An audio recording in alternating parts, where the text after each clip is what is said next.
Bonjour, je m'appelle Charles. Je vais vous accompagner tout au long de ce tutoriel pour vous expliquer comment déterminer pas à pas le centre de gravité d'une section de mur par la méthode des moments statiques. Vous êtes prêts? On y va. Vous aurez besoin du matériel suivant: une calculatrice, du papier, de quoi écrire, et également une feuille de calcul d'aide de coordonnées de G que votre formateur vous remettra. Il vous faudra être rigoureux, méthodique et extrêmement précis. Le travail n'est pas particulièrement difficile, pourvu que vous suiviez les étapes pas à pas.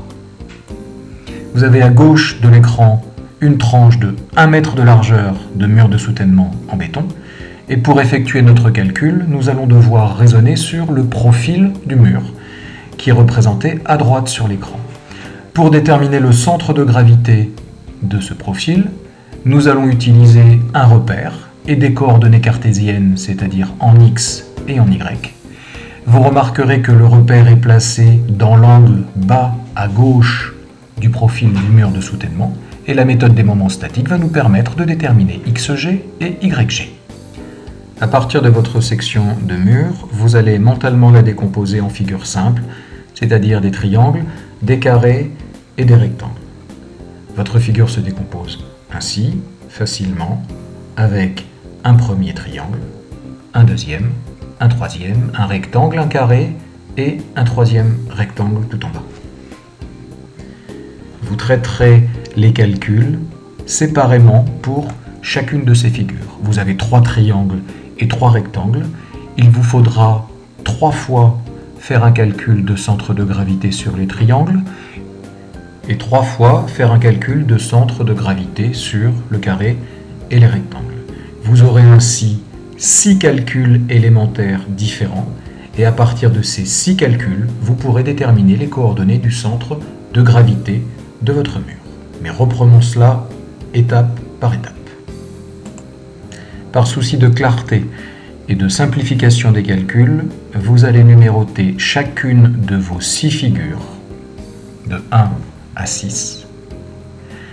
Chaque numéro correspondra sur la feuille de calcul que vous devez avoir près de vous. Chaque numéro correspondra à une ligne de calcul.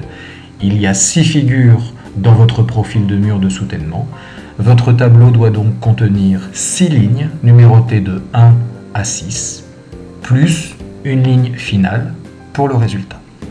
Tant que nous y sommes, nous positionnons le centre du repère en bas à gauche comme je l'ai indiqué précédemment.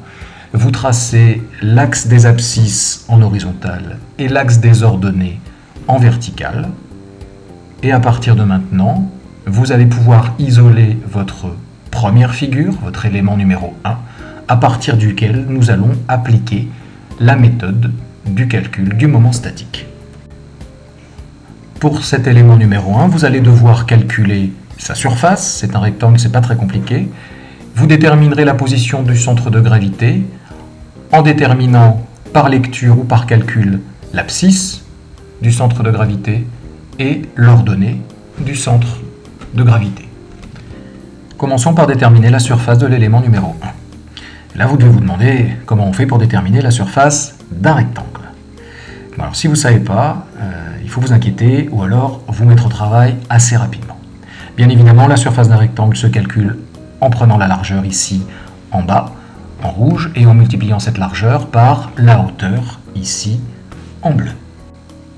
Vous obtenez alors un résultat que vous gardez bien au chaud parce que nous en aurons besoin par la suite. Bien, nous allons à présent déterminer la position du centre de gravité de votre figure. Et là, vous devez vous demander comment faire pour déterminer le centre de gravité d'un rectangle.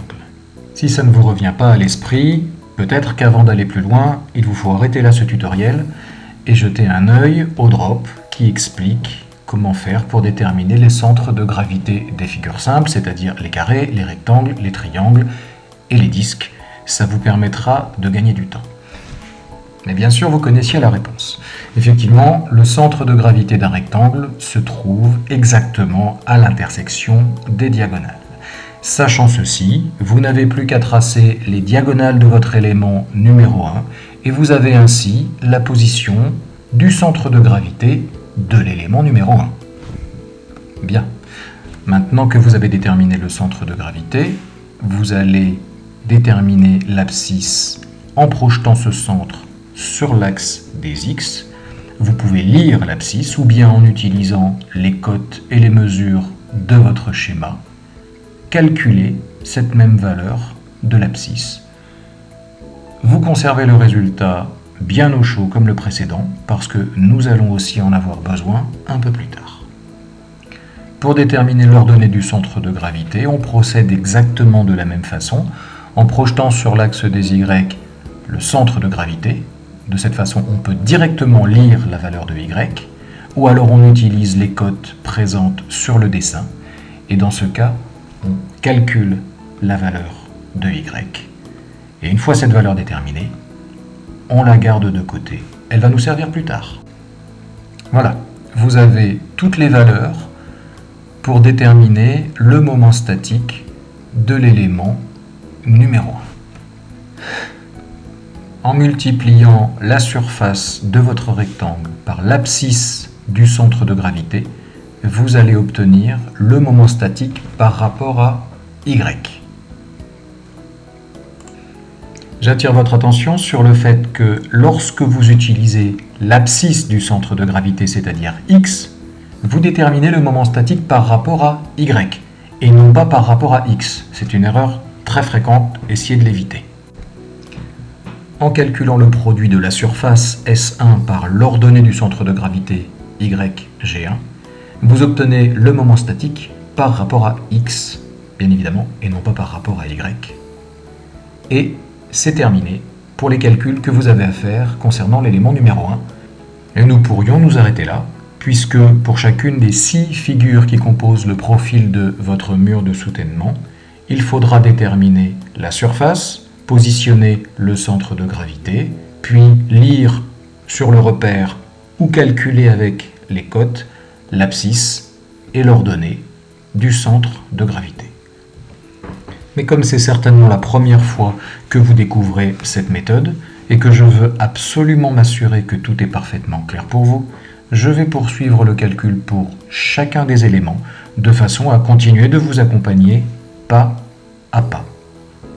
Voici donc l'élément numéro 2, pour lequel nous allons devoir, comme pour les précédents, calculer la surface, positionner le centre de gravité et déterminer son abscisse et son ordonnée. La méthode est rigoureusement la même. Je vais simplement aller un tout petit peu plus vite puisque vous avez déjà découvert les choses une première fois.